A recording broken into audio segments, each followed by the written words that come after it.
살다 보면 정말 소중했던 무언가가 와르르 무너져 내릴 때가 있잖아요. 관계라든지 건강이라든지 아니면 내 신앙의 모습일 수도 있고요. 그럴 때 어디서부터 다시 시작해야 할지 정말 막막하죠. 오늘 우리는 구약 성경 느헤미야서를 통해서요. 이 폐허 위에서 정말 놀라운 회복을 이뤄낸 한 사람의 이야기, 그의 리더십과 믿음을 한번 따라가 보려고 합니다.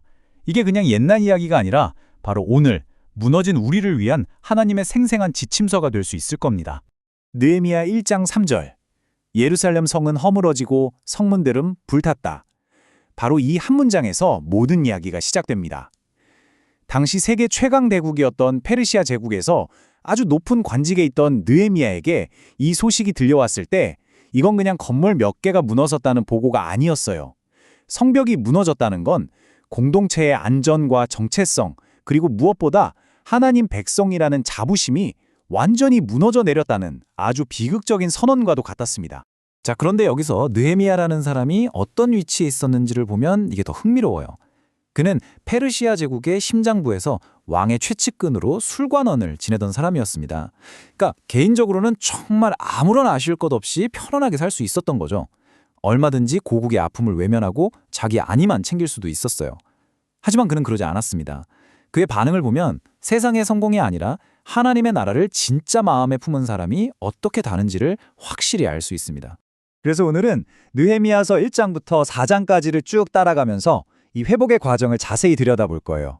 1장에서는 눈물로 드리는 기도와 결단을, 2장에서는 그 기도에 응답하시는 하나님의 선한 손길을, 3장에서는 공동체가 어떻게 한 마음으로 함께 세워나가는지를, 그리고 마지막 4장에서는 그 과정에서 찾아오는 거센 방해에 어떻게 맞서 싸우는지를 보게 될 겁니다. 자, 먼저 1장, 눈물의 기도와 결단입니다. 이게 정말 중요한데요. 하나님의 위대한 일은 언제나 그냥 시작되는 법이 없더라고요. 항상 무릎 꿇는 기도에서부터 시작됩니다. 느헤미야는 이 절망적인 소식을 듣자마자 인간적인 방법을 찾기 전에 가장 먼저 하나님 앞에 엎드렸습니다. 보통 우리 같았으면 어땠을까요? 당장 아는 인맥을 총동원하거나 왕에게 달려가서 어떻게든 해결책을 찾아보려고 하지 않았을까요? 그런데 느헤미야는 달랐어요. 성경은 그가 수일 동안 슬퍼하며 하늘의 하나님 앞에 금식하며 기도했다고 기록합니다. 이게 바로 모든 문제 앞에서 하나님의 사람이 보여야 할 첫 번째 반응이라는 걸 아주 분명하게 보여주는 장면이죠. 근데 이 기도가요, 그냥 감정적으로 하나님 너무 힘들어요 하고 토로하는 데서 그치지 않았어요. 아주 놀라운 구절을 가지고 있습니다. 첫째, 그는 먼저 언약을 지키시는 신실하신 하나님이 어떤 분이신지를 찬양해요. 그리고 둘째, 이 모든 고통의 원인이 다른 누구도 아닌 바로 우리에게 있다고, 나와 내 아버지의 집이 범죄했다고 고백하면서 공동체의 죄를 자기 죄로 끌어안고 회개합니다. 마지막으로 흩어진 자들을 다시 모으시겠다는 하나님의 약속의 말씀을 붙들고 간절히 구합니다. 그리고 느헤미야 1장 11절, 기도의 마지막을 보세요. 오늘 종이 형통하여 이 사람 앞에서 은혜를 입게 하옵소서. 여기서 이 사람은 바로 아락사스다 왕이거든요. 이 기도는 단순히 하나님 해결해 주세요가 아니라 제가 직접 이 문제에 뛰어들겠습니다. 그러니 왕의 마음을 움직여 주세요. 라는 구체적인 행동 계획이 담긴 결단이었습니다. 기도가 곧 사명의 시작이라는 걸 보여주는 거죠. 자, 이제 2장입니다. 하나님의 선한 손길. 수일 동안의 눈물 기도가 이제 어떻게 담대한 행동으로 옮겨지는지 한번 볼까요? 하나님의 응답은 정말 우리가 예상하지 못한 순간 놀라운 방식으로 찾아옵니다. 당시 왕 앞에서 슬픈 기색을 보이는 건요, 정말 목숨을 내놓아야 할 만큼 위험한 행동이었습니다. 그런데 어느 날 왕이 느헤미야의 얼굴을 보더니 네 얼굴에 수심이 있구나. 병도 아닌데 무슨 근심이 있느냐 하고 묻습니다. 성경은 그때 느헤미야가 크게 두려워했다고 기록해요. 그야말로 그의 인생이 걸린 결정적인 순간이었죠. 바로 그 두려움의 순간 느헤미야가 뭘 했을까요? 그는 왕에게 대답하기 직전 그 아주 짧은 찰나에 하늘의 하나님께 묵도했다고 성경은 기록합니다. 묵도, 그러니까 침묵 속에서 드리는 아주 짧은 기도죠. 가장 긴박하고 떨리는 순간에도 먼저 하나님께 지혜를 구하는 그의 중심을 보여주는 정말 인상 깊은 장면입니다. 그 짧은 묵도 후에 나온 그의 대답은요, 정말 놀랄 만큼 치밀했습니다. 그냥 고향이 그리워 슬픕니다. 이 정도가 아니었어요. 안전하게 여행할 수 있도록 통행허가증을 써달라는 것부터 성벽 재건에 필요한 목재까지 아주 구체적으로 요청합니다. 이건 그가 기도만 한 게 아니라 기도하면서 얼마나 철저하게 준비했는지를 보여주는 대목이에요. 믿음은 결코 막연한 기다림이 아니라 책임감 있는 준비와 함께 가는 것입니다. 놀랍게도 왕은 그의 모든 요청을 들어줍니다. 하지만 여기서 느헤미야의 고백이 정말 대단합니다. 보통 사람 같으면 내가 말을 잘해서 계획을 잘 짜서 성공했다고 생각할 법도 한데 그는 그렇게 말하지 않아요. 느헤미야 2장 8절의 고백처럼 그는 모든 일이 내 하나님의 선한 손이 나를 도우셨기 때문에 가능했다고 선포합니다. 모든 일의 주권이 하나님께 있음을 명확히 하는 거죠. 자, 이제 3장, 함께 세워가는 공동체입니다. 드디어 예루살렘에 도착한 느헤미야가 어떻게 백성들의 마음을 하나로 모아서 정말 불가능해 보였던 이 성벽 재건을 시작하는지 살펴보겠습니다. 혼자서는 절대 할 수 없는 일이었죠.